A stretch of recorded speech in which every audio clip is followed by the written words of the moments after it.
Buenas tardes, mi nombre es Jairo Velázquez Bustos, soy estudiante de Ingeniería Electrónica, pertenezco al grupo 104-1371 del curso de Física General. En este video voy a explicar el desarrollo del ejercicio número 5 correspondiente a la unidad 2 de Dinámica y Energía. El enunciado del ejercicio es el siguiente: una hormiga se mueve en un plano dimensional de tal manera que la posición de la hormiga está determinada por la expresión del vector S igual a las siguientes coordenadas 34 y menos 42j metros. Para tener claro o comprender mejor el desarrollo de este ejercicio, se realizaron estas preguntas orientadoras que nos dan una conceptualización de lo que es el punto cruz, producto, vectores, escalares, etc.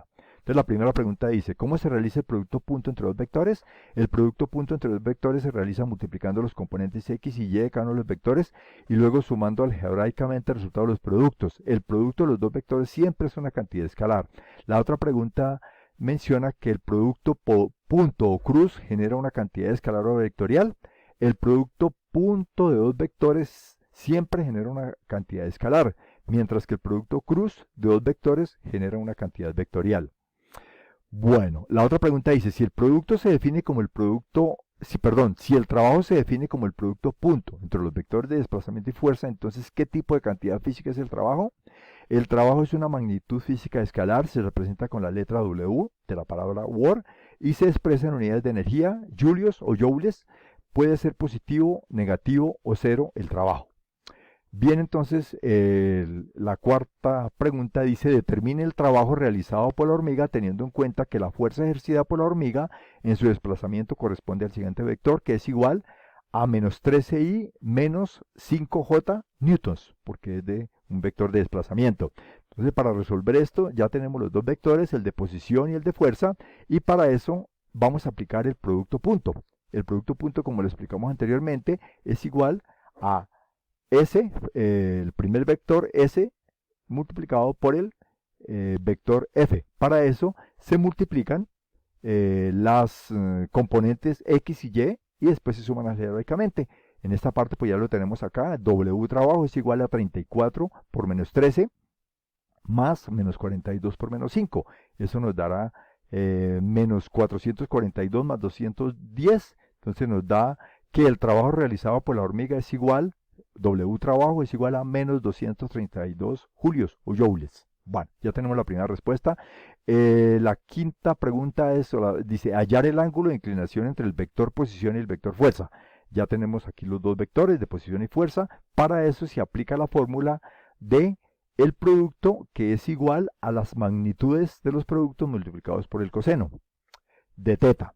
Ahora, como nos piden hallar el ángulo, pues entonces despejamos el ángulo de teta. El ángulo de teta sería el producto cruz sobre las magnitudes, el producto de las magnitudes de los dos vectores. Entonces vamos a calcular las magnitudes. Ya como tenemos los datos del producto cruz y tenemos aquí los dos vectores, entonces vamos a calcular la magnitud de S, del vector S. Sería entonces, aplicando la raíz cuadrada de cada uno de sus componentes, sería 34 al cuadrado más 42.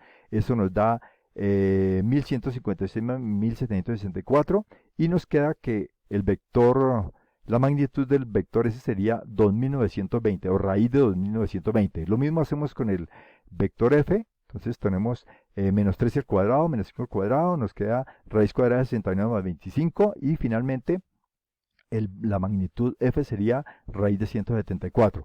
Ahora se aplica la fórmula, entonces el vector cruz pues sería menos 232, y las dos magnitudes, las dos raíces con las dos magnitudes. Esta operación para hallar el ángulo entonces se hace por calculadora. Entonces el coseno de teta sería menos 32, 54, 78, 22, 21.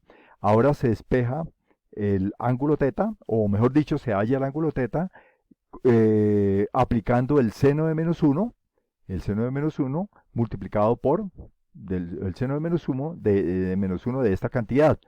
Entonces ya finalmente el ángulo de inclinación entre el vector posición y el vector fuerza es igual. Esto se resolvió también con calculadora y nos queda que el ángulo es igual a menos 108 grados, menos 108,99 grados. Acá tenemos la gráfica de el ángulo de inclinación entre el vector posición y el vector fuerza. Tenemos el vector fuerza, el vector posición y el ángulo de 108 grados aproximadamente, que coincide con el que nos dio aquí por las operaciones que hicimos anteriormente. Hasta aquí la explicación del ejercicio. Muchas gracias.